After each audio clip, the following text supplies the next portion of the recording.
Hello दोस्तों, channel में आपका फिर से स्वागत है। अगर मैं मार्केट वॉल्यूम्स के बारे में बात नहीं करता हूं, तो ये प्राइस एक्शन कोर्स पूरा नहीं होगा। इस कोर्स के दौरान हमारा पूरा फोकस प्राइसेस पर रहा।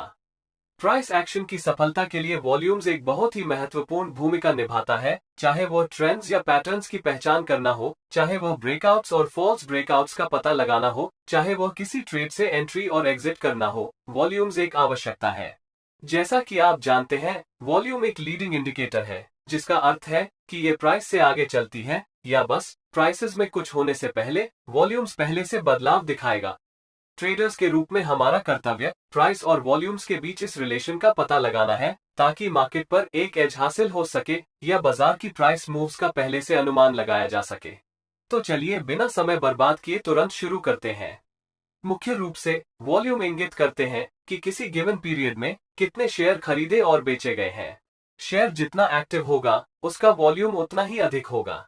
उदाहरण के लिए, आप टाटा मोटर्स के 100 शेयर्स 485 रुपये में खरीदने का फैसला करते हैं और मैं टाटा मोटर्स के 100 शेयर्स 485 रुपये में बेचने का फैसला करता हूं, या ये अलग अलग लोग भी हो सकते हैं जो एक ही प्राइस यानी 485 पर कम क्वांटिटीज में बेचना चाहते हैं, जो आपको 100 शेयर देने के लिए जमा किया गया है। यानी मान लें कि उनमें से एक के पास 50 शेयर हैं, दूसरे के पास 30 शेयर हैं और तीसरे ट्रेडर के पास 485 रुपये के समान प्राइस पर बेचने के लिए 20 शेयर हैं, जो खरीदार के ऑर्डर्स के साथ मैच करेगा।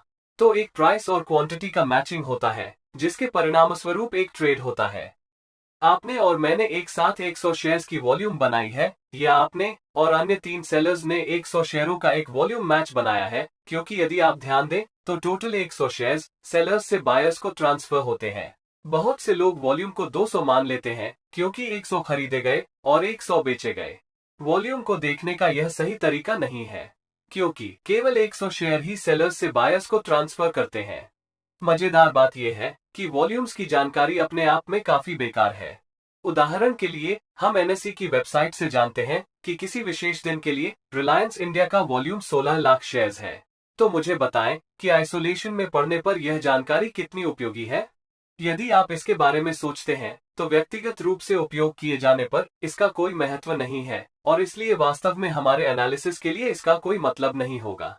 हालांकि जब आप आज की वॉल्यूम की जानकारी को प्रीसीडिंग प्राइस ट्रेंड और प्रीसीडिंग वॉल्यूम ट्रेंड के साथ जोड़ते हैं, तो वॉल्यूम की जानकारी अधिक मीनिंगफुल हो जाती है। अब मैं आपको एक टेबल दिखाऊंगा जिसमें विभिन्न सिचुएशंस के लिए 4 प्राइस टू वॉल्यूम रिलेशंस शामिल हैं और इसका रिलेटेड आउटकम्स जो ऐसी सिचुएशंस में एक्सपेक्टेड हैं। आगे बढ़ने से पहले इस निष्कर्ष पर न पहुंचें कि यदि आप यहां दिए गए रिलेशंस को समझते हैं तो आप तुरंत ट्रेड कर सकते हैं। यह इस तरह काम नहीं करता। रियल मार्केट कंडीशंस में इस आइडिया का उपयोग करने के लिए आपको मार्केट स्ट्रक्चर और मार्केट पार्टिसिपेंट्स के बारे में अच्छी समझ होनी चाहिए, जिसके लिए आपको ये समझने की आवश्यकता है कि बड़े प्लेयर्स या इंस्टीट्यूशंस या स्मार्ट मनी कैसे काम करते हैं। नंबर 2, आपको कैंडलस्टिक्स की उचित समझ की आवश्यकता है और विभिन्न प्राइस एरियाज में उनकी रेलेवेंस को भी समझने की आवश्यकता है। अगर आप इन 2 बातों को जान लें तो ये बहुत आसान हो जाएगा। जिन लोगों को इन टॉपिक्स का कोई अंदाजा नहीं है, मैं आपको सलाह देता हूं कि आप इन 2 वीडियोस को पहले ही देख लें, जिनके बारे में हम अपने कोर्स में पहले ही चर्चा कर चुके हैं। प्राइस वॉल्यूम ट्रेंड टेबल को विस्तार से समझने से पहले इस सिनेरियो के बारे में थोड़ा सोचें। जब हम वॉल्यूम में इंक्रीज के बारे में बात कर रहे हैं, तो इसका वास्तव में एक ट्रेडर के लिए क्या मतलब है? इसका रेफरेंस पॉइंट क्या है? या वॉल्यूम अधिक है या वॉल्यूम कम है, ये बताने के लिए मेट्रिक क्या है? क्या ये पिछले दिन की वॉल्यूम नंबर या पिछले वीक की एग्रीगेट वॉल्यूम में इंक्रीज होनी चाहिए? इसका रेफरेंस पॉइंट क्या है? आमतौर पर ट्रेडर्स आज के वॉल्यूम की तुलना या तो पिछले 3 दिनों या 5 दिनों या 10 दिनों या 20 दिनों के वॉल्यूम्स के एवरेज से करते हैं, जो इस बात पर निर्भर करता है कि वे किस प्रकार के ट्रेडर हैं और वास्तव में उनके एनालिसिस की टाइम फ्रेम क्या है। मूल विचार ये है कि टाइम फ्रेम जितनी अधिक होगी और वॉल्यूम की मेजरमेंट करने के लिए वॉल्यूम बार्स या डेटा पॉइंट्स की संख्या जितनी अधिक होगी, एनालिसिस उतना ही अधिक रिलायबल होगा। आइए एक स्विंग ट्रेडर के नजरिए से वॉल्यूम्स पर विचार करें। एवरेज वॉल्यूम मेजरमेंट के लिए हमें 1 डे की टाइम फ्रेम और 10 डेज का वॉल्यूम डेटा लेना होगा। एवरेज वॉल्यूम मेजरमेंट हो जाने के बाद हम इसका उपयोग आज के एवरेज की तुलना के लिए कर सकते हैं। आज के वॉल्यूम को एवरेज वॉल्यूम माना जाता है अगर ये पिछले 10 डेज के एवरेज वॉल्यूम के बराबर है। आज के वॉल्यूम को हाई वॉल्यूम या इंक्रीजिंग वॉल्यूम कहा जाता है यदि ये पिछले 10 डेज के एवरेज वॉल्यूम से अधिक है। आज के वॉल्यूम को लोअर वॉल्यूम या डिक्रीजिंग वॉल्यूम कहा जाता है अगर ये पिछले 10 डेज के एवरेज वॉल्यूम से कम है। पिछले 10 डेज एवरेज वॉल्यूम प्राप्त करने के लिए आपको केवल वॉल्यूम बार्स पर एक मूविंग एवरेज लाइन खींचनी है और हमारा काम हो जाएगा। यह फीचर अधिकांश चार्टिंग प्लेटफॉर्म्स पर मुफ्त में उपलब्ध है, इसलिए आपको हर बार इसकी मेजरमेंट करने की आवश्यकता नहीं है। इस चार्ट में आप देख सकते हैं कि वॉल्यूम्स को हरे और लाल बार्स द्वारा दर्शाया गया है और इसे प्राइस चार्ट के नीचे रखा गया है। वॉल्यूम बार पर खींची गई नीली लाइन 10 डेज के एवरेज वॉल्यूम्स को दर्शाती है। जैसा कि आप देख सकते हैं, सभी वॉल्यूम बार्स जो 10 डेज के एवरेज वॉल्यूम से अधिक हैं, उन्हें इंक्रीज्ड वॉल्यूम्स माना जा सकता है। अब सवाल यह है कि इंक्रीज्ड वॉल्यूम का क्या मतलब है? यह महत्वपूर्ण क्यों है? वॉल्यूम बढ़ने का मतलब सामान्य से अधिक ट्रेडिंग एक्टिविटी है, जिसका अर्थ है कि अधिक शेयरों का ट्रांजैक्शन किया जा रहा है। अब आप इसके लिए किसे जिम्मेदार मानते हैं? क्या रिटेल ट्रेडर्स अकेले इतनी अधिक वॉल्यूम्स में योगदान कर सकते हैं? कॉमन सेंस आपको बताता है कि यह संभव नहीं है और ये स्पष्ट है कि कुछ इंस्टीट्यूशनल एक्टिविटी हुआ है या कुछ बड़े प्लेयर्स की बड़ी भागीदारी हुई है। उसी तरह एक ट्रेडर के लिए लोअर वॉल्यूम्स का क्या मतलब है? इसका सीधा सा मतलब है कि बड़े इंस्टीट्यूशंस इस समय उस विशेष स्टॉक में इंटरेस्ट नहीं रखते हैं और रिटेल ट्रेडर्स मेजॉरिटी वॉल्यूम्स में योगदान करते हैं। इसलिए शेयर बाजार में सरल लॉजिक ये है कि अगर आप सफल होना चाहते हैं तो बड़े इंस्टीट्यूशंस का फॉलो करें, जैसा कि मार्केट स्ट्रक्चर एपिसोड में चर्चा की गई है। अब आइए वॉल्यूम ट्रेंड टेबल के पीछे की थॉट प्रोसेस को देखें। जब इंस्टीट्यूशनल इन्वेस्टर्स खरीदते या बेचते हैं तो वे स्पष्ट रूप से छोटे हिस्से या छोटी क्वांटिटी में ट्रांजैक्शन नहीं करते हैं। उदाहरण के लिए भारत के LIC के बारे में सोचें। वे भारत के सबसे बड़े डोमेस्टिक इंस्टीट्यूशनल इन्वेस्टर्स में से एक हैं। अगर वे TCS के शेयर खरीदेंगे तो क्या आपको लगता है कि वे 500 शेयर खरीदेंगे या 1000 शेयर? बिल्कुल नहीं, वे शायद 5 लाख या 50 लाख शेयर या इससे भी अधिक शेयर्स खरीदेंगे। क्या होता है अगर वे ओपन मार्केट से एक ही बार में 5 लाख शेयर्स खरीदते हैं? हाँ, आप सही हैं, यह निश्चित रूप से वॉल्यूम्स में रिफ्लेक्ट होना शुरू हो जाएगा।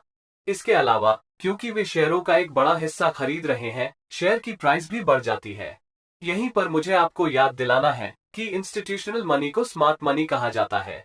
ऐसा माना जाता है कि स्मार्ट मनी हमेशा रिटेल ट्रेडर्स के विपरीत बाजार में बेहतर निर्णय लेती है। इसलिए स्मार्ट या वाइज होने के कारण वे केवल एक ही बार में सभी शेयर नहीं खरीदेंगे, बल्कि वे शेयरों को कम क्वांटिटीज में या तो डेज या वीक्स या मंथ्स की पीरियड्स में जमा करेंगे ताकि डिजायर्ड प्राइस प्राप्त कर सके जिसे वे खरीदना चाहते हैं। अधिकांश ट्रेडर्स की यह गलत धारणा है कि जब वॉल्यूम्स अधिक होता है तो वॉल्यूम बार्स के रंग और आकार के आधार पर बड़ी कैंडलस्टिक्स के साथ प्राइसेस भी ऊपर या नीचे जाएगी। लेकिन प्राइस वॉल्यूम रिलेशन को समझने का ये गलत तरीका है। बात यह है कि वॉल्यूम उन शेयरों की संख्या है जिन्होंने हाथों हाथ एक्सचेंज किया है, जिसका अर्थ यह भी हो सकता है कि सभी ऑर्डर्स एक ही प्राइस पॉइंट पर भी हो सकते हैं। उदाहरण के लिए 400 रुपए के स्टॉक पर 10,000 बाय ऑर्डर्स और 10,000 सेल ऑर्डर्स हैं और मान लें कि पिछले 10 दिनों के लिए स्टॉक की एवरेज वॉल्यूम 8,000 है। अब भले ही 10,000 शेयरों का ट्रांजैक्शन किया गया था, जिसके परिणामस्वरूप विशेष दिन के लिए एवरेज से अधिक वॉल्यूम था, लेकिन स्टॉक प्राइस ऊपर नहीं जाएगी। इसका सरल कारण ये है कि सभी ऑर्डर्स एक ही प्राइस यानी 400 रुपए पर रखे गए हैं। दूसरी ओर, यदि कीमत को वॉल्यूम में इंक्रीज के साथ बढ़ना था तो हाई प्राइसेस पर अधिक बाय ऑर्डर्स होने चाहिए थे, यानी बायर्स इससे भी अधिक प्राइसेस पर खरीदने के लिए तैयार हैं, और इसी तरह यदि कीमतों को नीचे जाना था तो सेलर्स को और भी लोअर प्राइसेस पर बेचने के लिए तैयार रहना चाहिए। और ऐसे मामलों में हम अपने ट्रेडिंग डिसीजंस के लिए वॉल्यूम्स में इंक्रीज का लाभ उठा सकते हैं। वॉल्यूम कम होने पर भी ऐसा ही होता है। लोअर वॉल्यूम्स का मतलब यह नहीं है कि कीमतें कुछ भी नहीं करेंगी, ये सिर्फ इतना है कि एक्सचेंज किए गए शेयरों की संख्या कम है। लेकिन अगर अभी भी बाइंग या सेलिंग में दिलचस्पी है, जहां बायर्स या सेलर्स द्वारा हायर या लोअर प्राइसेस पर ऑर्डर्स दिए जाते हैं, तो निश्चित रूप से एक मौका है कि प्राइसेस कुछ कर सकती हैं। नुकसान ये है कि बिग प्लेयर्स उस विशेष स्टॉक में इंटरेस्ट नहीं रखते हैं। ये हमें इस कंक्लूजन पर लाता है कि प्राइसेस में बदलाव को रिटेलर्स द्वारा सपोर्ट किया गया था, जो लोअर वॉल्यूम से स्पष्ट है। इसलिए यदि आप रिटेल ट्रेडर हैं तो स्मार्ट मनी का फॉलो करना एक वाइज डिसीजन जैसा लगता है। अब हम चारों सिनेरियोज पर विस्तार से चर्चा करेंगे। सबसे पहले, अगर प्राइस और वॉल्यूम दोनों बढ़ रहे हैं, इसका एक ही मतलब है कि कोई बड़ा प्लेयर उस शेयर में इंटरेस्ट दिखा रहा है। जबकि इस धारणा पर चलते हुए कि स्मार्ट मनी हमेशा स्मार्ट चॉइसेस बनाती है, बाजार की एक्सपेक्टेशन बुलिश हो जाती है। इंस्टीट्यूशंस धीरे धीरे और गुप्त रूप से अपनी पोजीशंस बिल्ड करती हैं, लेकिन कभी कभी उस प्राइस पर पर्याप्त लिक्विडिटी नहीं होती है जिसे वे खरीदना चाहते हैं, या ऐसे बहुत से सेलर्स नहीं होते हैं जो उस प्राइस पर बेचना चाहते हैं जिसे इंस्टीट्यूशंस खरीदना चाहती है। यह क्या करता है कि ये बदले में प्राइसेस को जितना वे चाहते हैं उससे अधिक बढ़ा देगा। ध्यान रखें कि ये बड़े प्लेयर्स डिलीवरी के लिए जो क्वांटिटी लेते हैं वो बहुत बड़ी होती है, और इसलिए प्राइस में हर रुपए का डिफरेंस उनके लिए लाखों का होता है। इस कारण से इंस्टीट्यूशंस कुछ क्वांटिटी को बेचना शुरू कर देती है, जिससे प्राइसेस नीचे आ जाएंगी जहां वे खरीदना चाहते हैं, और इस वजह से घबराए हुए सेलर्स स्टॉक को फॉर्मर प्राइसेस पर बेच देंगे। तो पोजीशन बिल्डिंग का यह फेज चार्ट्स में एक्यूमुलेशन या डिस्ट्रीब्यूशन के समान दिखाई देगा। जब इंस्टीट्यूशंस सभी ऑर्डर्स देना पूरा कर लेता है, तब बाजार ऊपर की ओर बढ़ना शुरू करता है, और यही वो समय होता है जब रिटेल ट्रेडर्स यह नोटिस करना शुरू करते हैं कि बाजार ऊपर जाना शुरू कर रहा है, और वे भी स्टॉक खरीदना शुरू कर देंगे जो प्राइसेस को और भी ऊपर धकेल देंगे। तो यही कारण है कि किसी को स्टॉक में बाइंग के अवसरों को देखना चाहिए, क्योंकि प्राइस और वॉल्यूम्स दोनों बढ़ने पर एक्सपेक्टेशंस बुलिश हो जाती हैं। जब भी आप खरीदने का निर्णय लें, सुनिश्चित करें कि वॉल्यूम्स पर्याप्त हैं। इसका मतलब है कि आप स्मार्ट मनी के साथ खरीदारी कर रहे हैं। इसके अलावा आपको अपने ट्रेड एंट्री की कंफर्मेशन करने के लिए हैमर्स या एंगल्फिंग कैंडलस्टिक्स जैसे बुलिश कैंडलस्टिक पैटर्न्स की तलाश करनी होगी। इसके बारे में अधिक जानकारी आपको मेरे कैंडलस्टिक्स वीडियो में मिलेगी। अब अगर आप एक इंट्राडे ट्रेडर हैं तो सब ठीक है, लेकिन अगर आप एक स्विंग ट्रेडर या निवेशक हैं तो आपको तीसरे पैरामीटर पर भी नजर रखनी होगी, जो या तो डिलीवरी वॉल्यूम या डिलीवरी परसेंटेज है। डिलीवरी वॉल्यूम स्टॉक का वह वॉल्यूम है जो टोटल ट्रेडेड वॉल्यूम में से एक्चुअल बायर्स को डिलीवर किया जाता है, या सरल शब्दों में जो शेयर्स किसी विशेष दिन डिलीवरी के लिए लिए गए थे। 2 साल पहले हमें इन दोनों पैरामीटर से गुजरने की जरूरत थी, क्योंकि डिलीवरी वॉल्यूम्स में बीटीएसटी ट्रेड्स भी शामिल होंगे, यानी buy today sell tomorrow trades, जो एक एक्यूरेट पिक्चर नहीं देगा। इसलिए हमें डिलीवरी परसेंटेज पर भी नजर रखनी थी। लेकिन अब क्योंकि बीटीएसटी ट्रेड्स बंद हो गए हैं, हम उनमें से किसी पर भी विचार कर सकते हैं। आपको डिलीवरी वॉल्यूम्स का डिटेल्स एनएसई की वेबसाइट पर मिल जाएगा। मैं इसका लिंक डिस्क्रिप्शन बॉक्स में डालूंगा। डिलीवरी वॉल्यूम का महत्व यह है कि यह आपको बड़े प्लेयर्स या बड़े इंस्टीट्यूशंस के इंटरेस्ट की असली तस्वीर देता है। अगर बड़े इंस्टीट्यूशंस खरीदना शुरू करते हैं तो वे डिलीवरी के लिए शेयर लेंगे, और अगर आप कुछ दिनों के लिए डिलीवरी वॉल्यूम या डिलीवरी परसेंटेज में इंक्रीज देख सकते हैं और इसकी तुलना कर सकते हैं, तो आप बाजार में एक्चुअल बाइंग की इंटेंट को समझ पाएंगे। इसका मतलब यह भी है कि भले ही ओवरऑल ट्रेडेड वॉल्यूम बहुत अधिक हो, यह जरूरी नहीं है कि डिलीवरी वॉल्यूम अधिक होगी, या सीधे तौर पर इसका मतलब यह नहीं है कि निवेशकों की इंटरेस्ट है। इसे केवल भारी ट्रेडिंग एक्टिविटी वाले दिन के रूप में देखा जा सकता है और कुछ नहीं।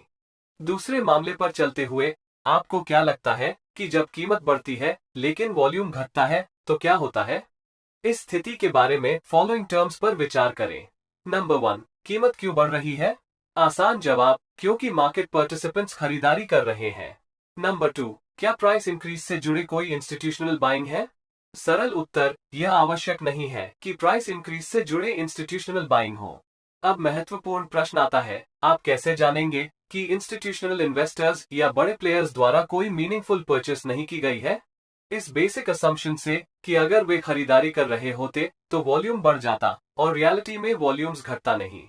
इस मामले में प्राइसेस में इंक्रीज हुई, लेकिन वास्तव में वॉल्यूम्स में कमी आई। तो घटती वॉल्यूम्स के साथ प्राइस इंक्रीज क्या दर्शाती है? इसका मतलब है कि छोटी रिटेल पार्टिसिपेशन के कारण कीमत बढ़ रही है, और ये वास्तव में बड़े प्लेयर्स द्वारा इन्फ्लुएंशियल बाइंग नहीं है। इसलिए ये प्राइस वॉल्यूम रिलेशन आपको इस बाजार में सतर्क रहने के लिए कह रहा है, क्योंकि यह एक पोटेंशियल बुल ट्रैप हो सकता है। यानी अगर आपने एक लॉन्ग ट्रेड किया है तो इस बात की पूरी संभावना है कि बाजार रिवर्स हो सकता है और ऑपोजिट डायरेक्शन में आगे बढ़ सकता है, जिसके परिणामस्वरूप आपका नुकसान हो सकता है। इसलिए जब वॉल्यूम्स घटने की बात आती है लेकिन बढ़ती कीमतों के साथ, तो हमें सतर्क रहना चाहिए और लॉन्ग टर्म ट्रेड्स नहीं करने चाहिए, क्योंकि बाजार रिटेल ट्रेडर्स द्वारा चलाया जाता है और स्टॉक में कोई एक्चुअल इन्वेस्टर पार्टिसिपेशन या इंटरेस्ट नहीं है।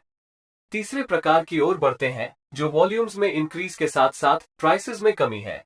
प्राइस और वॉल्यूम्स के बीच ये विशेष रिलेशन बाजार में एक बेयरिश एक्सपेक्टेशन निर्धारित करता है। ऐसा क्यों होता है? पहला सवाल अपने आप से पूछें, कीमत में कमी क्या दर्शाती है?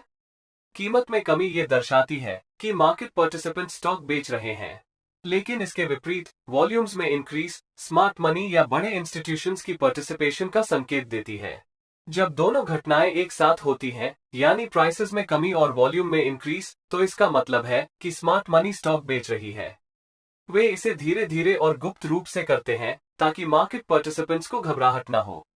इस बारे में सोचें कि क्या होता अगर वे एक ही बार में बड़े सेल ऑर्डर देते। यह निश्चित रूप से प्राइसेस और वॉल्यूम्स दोनों में दिखाया जाएगा, यानी कीमत गिर जाएगी और वॉल्यूम्स बढ़ जाएगी। इससे रिटेल ट्रेडर्स में घबराहट पैदा होगी, जो आगे सेलिंग शुरू कर देंगे और इस एक्सटेंसिव सेलिंग के कारण कीमतें और भी गिरेंगी और इंस्टीट्यूशंस डिजायर्ड प्राइसेस पर नहीं बेच पाएंगी। इसका सीधा असर उनके प्रॉफिट्स पर पड़ेगा। इस कारण से वे शेयर्स को कम वॉल्यूम्स में धीरे धीरे बेचेंगे और डिजायर्ड प्राइसेस पर बेचने के लिए गुप्त रूप से पर्याप्त लिक्विडिटी उत्पन्न करेंगे। जबकि इस धारणा पर चलते हुए कि स्मार्ट मनी हमेशा स्मार्ट चॉइसेस बनाती है, बाजार में एक्सपेक्टेशन बेरिश की है और इसलिए हमें स्टॉक में शॉर्टिंग के अपॉर्चुनिटीज को देखना चाहिए। इसलिए जब भी आप बेचने का फैसला करें तो सुनिश्चित करें कि वॉल्यूम अच्छा हो। इसका मतलब है कि आप भी स्मार्ट मनी के साथ सेलिंग कर रहे हैं और अपनी ट्रेड एंट्री के लिए बेरिश कैंडलस्टिक पैटर्न्स का उपयोग करके अपने ट्रेड की कंफर्मेशन करें। और अगर आप एक स्विंग ट्रेडर या निवेशक हैं, तो डिलीवरी वॉल्यूम या डिलीवरी परसेंटेज को देखना एक अच्छा प्रैक्टिस है, जो इस मामले में डिक्रीज हो रहा होगा क्योंकि इन्वेस्टर्स अपने शेयर बेच रहे हैं। वॉल्यूम में इंक्रीज का मतलब डिलीवरी वॉल्यूम में इंक्रीज होना जरूरी नहीं है, इसे हमेशा ध्यान में रखें। अंतिम मामले की ओर बढ़ते हैं, जो तब होता है जब वॉल्यूम और प्राइस दोनों डिक्रीज हो जाती है। ये सवाल खुद से पूछें। नंबर 1, प्राइस क्यों डिक्रीज हो रही है? क्योंकि मार्केट पार्टिसिपेंट्स बेच रहे हैं। नंबर 2, क्या कोई इंस्टीट्यूशनल सेलिंग कीमतों में गिरावट से जुड़ा है? सरल उत्तर, हम उनकी पार्टिसिपेशन के बारे में सुनिश्चित नहीं हो सकते। सबसे महत्वपूर्ण प्रश्न, आप कैसे जानेंगे कि क्या इंस्टीट्यूशनल इन्वेस्टर्स द्वारा कोई मीनिंगफुल सेल ऑर्डर्स नहीं है? सीधा सा जवाब, अगर वे बेच रहे होते तो वॉल्यूम्स बढ़ जाता, लेकिन इस मामले में वॉल्यूम घट गया। तो प्राइसेस में गिरावट और वॉल्यूम्स में गिरावट क्या दर्शाती है? इसका मतलब है कि स्मॉल रिटेल ट्रेडर्स ही कीमत में डिक्लाइन का कारण है और वास्तव में यह इंस्टीट्यूशनल सेलिंग नहीं है। इसलिए यदि आप स्टॉक बेचने की योजना बना रहे हैं तो आपको सतर्क रहना होगा, क्योंकि यह एक पोटेंशियल बेयर ट्रैप हो सकता है। इसका मतलब है कि अगर आपने किसी स्टॉक को शॉर्ट किया है तो इस बात की पूरी संभावना है कि प्राइस रिवर्स हो सकती है और आपके ट्रेड के खिलाफ जा सकती है। दोस्तों, इस वीडियो के लिए बस इतना है। अगर आपने आज कुछ नया सीखा है तो कृपया इस वीडियो को लाइक करें और अपकमिंग कोर्सेज के लिए चैनल को सब्सक्राइब करें।